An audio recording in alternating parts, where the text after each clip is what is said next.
Good day, beautiful people. Welcome once again to your program. Our program, The Conversation, coming to you live from TV 360 here in Lagos, Nigeria. My name is Nelson Ekujumi, and I have with me in the studio Richard Adeyinka, popularly called the editor-in-chief of Ijebu Herald.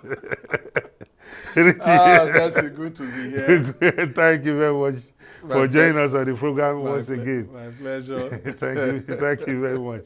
Yes, beautiful people, you know the conversation is a talk show that we discuss issues. We voice our opinion on current developments within Nigeria and outside the country. And top of the bill in this stanza of the program, we are going to look at the perennial fuel crisis that we have in Nigeria and what is the way out. We all recollect that in the last couple of days, major cities in Nigeria have been battling with fuel crisis. We have fuel scarcity. We have seen queues at filling stations in which Nigerians have had to sleep at the petrol stations to get the basic commodity that is essential for movement from point A to point B, or for movement of goods and services.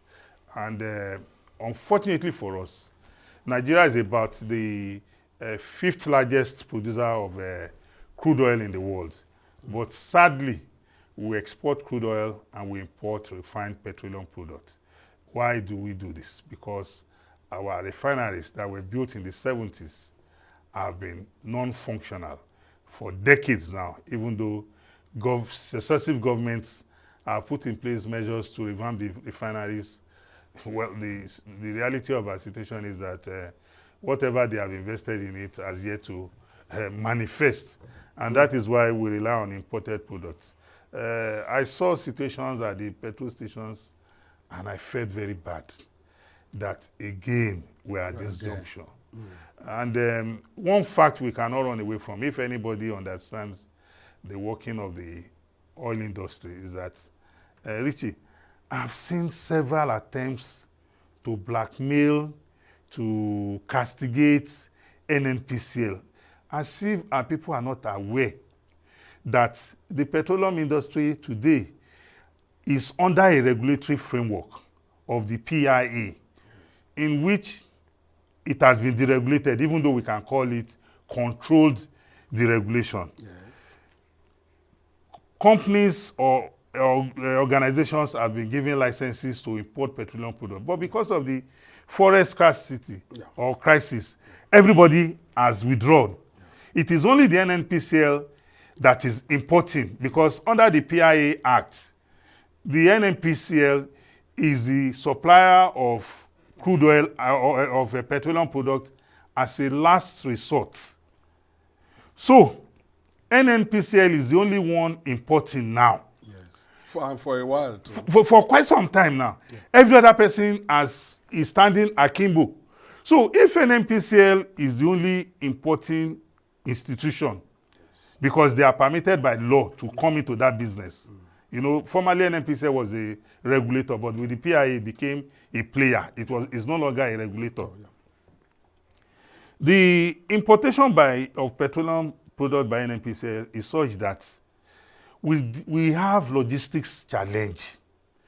You remember, this is a country in which we have built several depots. Yes. Several pipelines have been laid, but all have been vandalized. Yes. The only way for NNPC to distribute is through tankers. So you can imagine if you service Lagos, you need tankers to service every other part of it. And this is a country in which we are all clamoring for the revamping of infrastructure. Yes. I saw, before this crisis, I was moving to Apapa. I was going to one of the depots to even see things for myself. Yeah. And on my way from Maryland till I got to Ijora 7-Up, I didn't see one tanker of petroleum product coming. So I was like, somebody now told me that the reason why they were not moving then was because of the fear of being attacked during the protests. Yeah, which those fears were very genuine. Genuine, legitimate. So when we started asking questions, because I was also one of those that was asking, they said the reason why I was even watching TV. Yeah. where a petrol station manager in Abuja was saying why they have this shortfall is because during the protest, Yeah. they couldn't move product because they were afraid of their tankers being vandalized. attacked or burnt. Yeah. So for me, The new concern, really. yes, so for me, I believe strongly that the only way we can never get out of this mess is not about, I've seen some people say they should remove Emele Kyari. I say Emele Kyari is the one who is importing our petrol for us to consume. I've seen so many blackmail of the enemy. For me, I believe strongly that we only get out of this mess if our local refineries Begin to work. In Yes. that way, those refineries will be servicing their locality. Just about 3 days ago, I heard that a petroleum refinery was given license in is it Edo State? Edo, yes. Yes. to begin If the one operation. if that one in Edo is servicing South- that axis, south, yeah, south. Let's say south. Yes. If he has the capacity. If really. no, service we can the augment resources. it because don't forget we have 2 refineries in Port Harcourt, 1 in Warri. They've not been working, and then crude oil is also an issue. Supplying crude oil to, we are talking about Dangote. Yeah. The refinery needs about 600,000 650,000 barrels every per day. So I'm not sure we have the capacity right now to meet that. So Warri refinery, if it comes on stream, the one in Port Harcourt, where do we get crude from to supply them? Except we wrap up we find a way to increase our oil rigs. You know, I was watching some analysis done by Tidlewa Adebajo, I think yesterday, on another station. You know, comparing Nigeria and then Saudi Arabia. You know, how many oil rigs do we have in Nigeria? How many does Saudi Arabia have? You know, Saudi Arabia has more than 70 oil rigs, and our own is merely 13 or so. So abysmal, you know, and so that has decreased our capacity to produce. you know, more than, apart from the one we are importing, exporting. and then to satisfy our The local needs. yeah. So government must find a way, no matter what. Do you, Richie, do you think this should be government alone? Because we're talking about vandalism. Yes. No. Let's start from there. Okay. That, okay, what are the issues? Okay. There was a time in this country we were exporting more than 2.3 million barrels per day we're producing. So we were producing it. So what happened? Vandalism, Yes. oil theft, and what How are do we resolve that? It is important that I will also start from the government, because there is no capacity or willingness on the part of government to solve this fuel issue. Why do you say that? We can trace this problem didn't start today. I know. We can trace But it we back cannot to continue about to 70, allow the problem to linger. About 50 years ago. Yes. So each successive government, military, civilian, they have not been sincere with issues in the industry. The kind of accountability that you need, clarity, you know, that you need to restructure the entire Richard, industry. I agree with you that in the past we've had this problem of transparency and accountability. But you recognize that the Petroleum Industry Act came to reform. You know, under the Petroleum Industry Act, because I have an understanding of that of that law. Under the Petroleum Industry Act, every role for the stakeholders is earmarked. Now, as we only have 2 regulators, the NUPRC and the NMDPRA. Yeah. So under these 2 regulators, their duties are well spelled out. Yes. The players, their duties are well spelled out. The Act also provides for 3%, allocation for host communities. Yes. So you are talking about the insincerity of government. That's where I want to question. Yeah. We have also seen a situation whereby today the government has employed, even past government have also done, they have brought in private security outfits to complement government security, because all this while, it has been government security agencies alone. Yes. And this thing has not abated. Yeah. Now they have involved private security outfits Yes. working in tandem with, national security agencies. Yes. Then, under this present dispensation, we're also aware that the president has directed that proceeds from the sale of crude oil will no longer go to the account of NNPC, but rather CBN. to the CBN. So I believe strongly that these are measures On paper. on paper to make things Yes. become more transparent. Yes. But are we saying that those measures are not being translated practically? To action. Yeah. See, there is no government that I've seen since I became an adult that had no good intention on paper. If you ask people, they will say, Babangida assembled the best brain in this country. He had this, he had that. Even as we castigate Abacha's government, they say Abacha's government was this and that and that. So, on paper, we have fantastic laws. On paper, we have fantastic policies. But how do we translate that to workable, actionable activities? That is our Richard, problem. for me to point out with facts that I disagree with you, and the facts can also bear me witness. Let's see the fact. The facts are that you recollect that during the administration of former President Muhammadu Buhari, the president himself came out at a point in time and said for over a year, we could barely produce 500,000 barrels. Yes. So But today, we have we are producing about 1.3 to 1.6 million barrels per day. that is yes. That is it. That is to tell you the fact that those policies are beginning to bear fruit. But if we are expecting magic, that because it is government, because I tell people, government is not a spirit, it's people by human beings. That is it. Some of the challenges that we are having is that government should be able, and it is on the table of government to ensure that those things, look at this recurring fuel queues all over. But we have identified the problems now. Always. No. Someone from NNPC, I read it somewhere, that it is storm, rainstorm, thunder, and all of that. No. That was not now. That was the previous one. So, hold on. Even in this one, how many times have we had? Hold on, Richard. You recollect that we are all aware that petrol is an inflammable product. Yes. The spokesperson said because of thunderstorm and what have you, that they are unable to discharge from bigger vessels to smaller vessels. Yeah. So if he has given us that explanation as scientists, I know you are a scientist as I am. We usually buy them. No.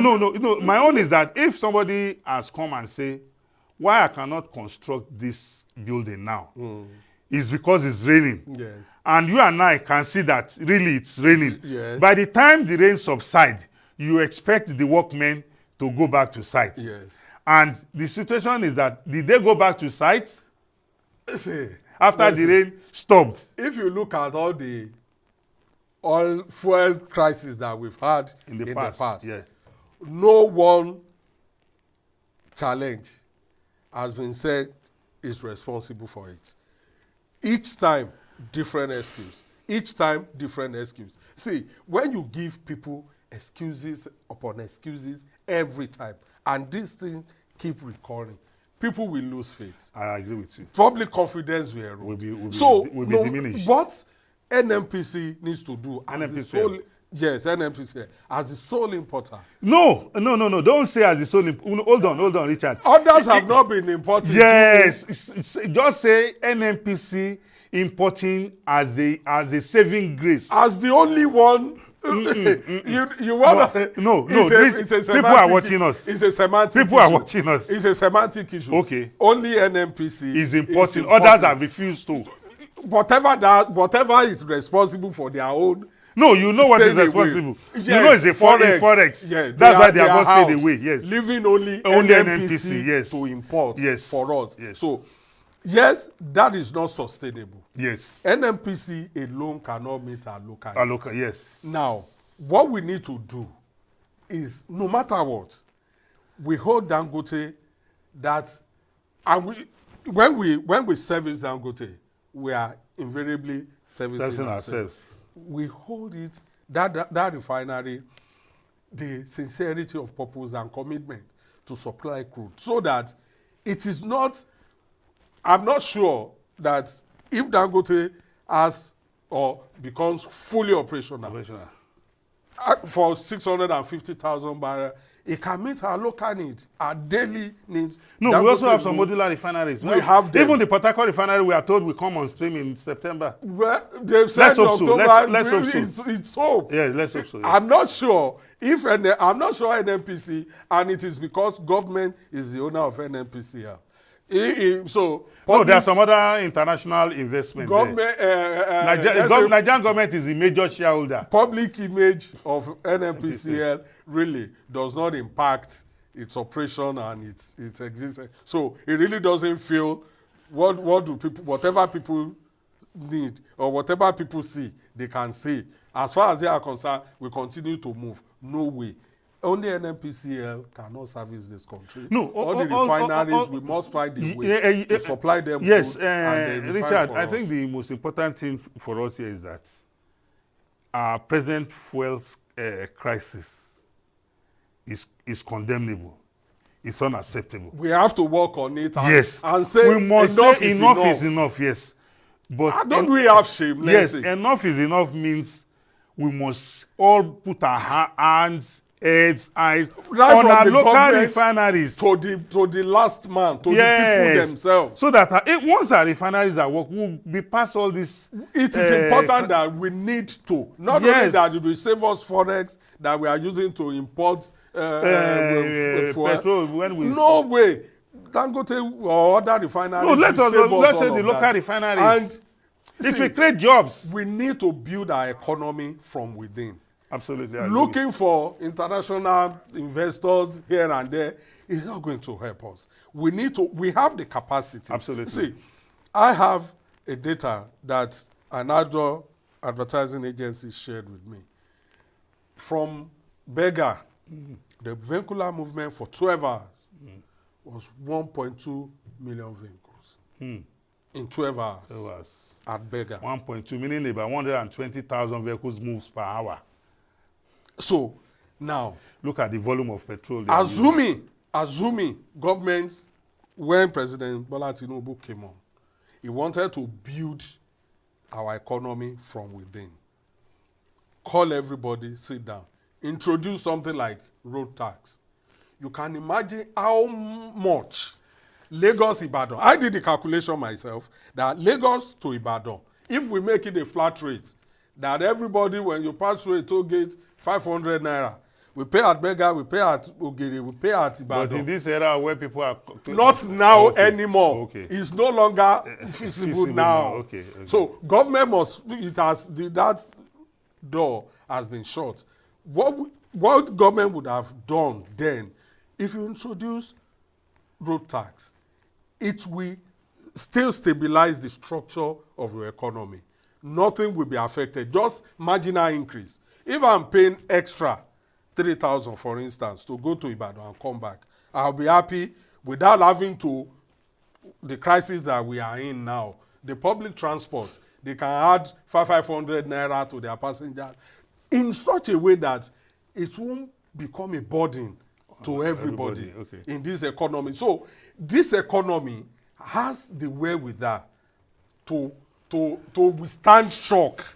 If we don't need to be fixated on foreign investor. Buhari spend almost all his 8 years looking for foreign investors. Richard, you know the world has become a global village. It is. Nigerians are investing outside. Yes, outside we should also encourage them to come and invest in our economy. Let us build. No, absolutely. Strengthen the structure of your own currency, of your economy. Of your people. Then every other thing. In fact, they will be asking you that I want to come. You won't need to. So government has done what it has to do. We are here where we are. What we need to do, find a way to ask Dangote, please. No, I don't even want us to be. I don't even want us to be fixated on Dangote. Another small refineries. Let the national refineries. So all of them should come on stream, and we must find a way to shore up our oil production. Yes, that is so that we have crude yes, to give all our excess, local refineries. yes. So see, this country is huge. Absolutely. It's huge. I don't think our government officials understand how big this economy I agree with is. you, Richard. Thank you. Because of our time, we have to. Well, ladies and gentlemen, that is our conversation on this stanza of the program, that the way out of our perennial fuel crisis is for local refineries to be up and doing. And for those refineries that are not government owned, we implore them, they are in business to make profits. And if you are in business to make profit, they must be ready to go wherever it takes to source for their raw materials. The fixation on NNPCL, providing them crude oil, should not be uppermost in their mind. If they get from NNPCL, so be it. But if they are unable, there are other markets all over the world for them to source their products. Well, ladies and gentlemen, this is where we want to call it a wrap on this first stanza of the program. We'll go on a short break and we'll be right back. Please continue to watch the conversation coming to you from TV 360 here in Lagos, Nigeria. We'll be right back.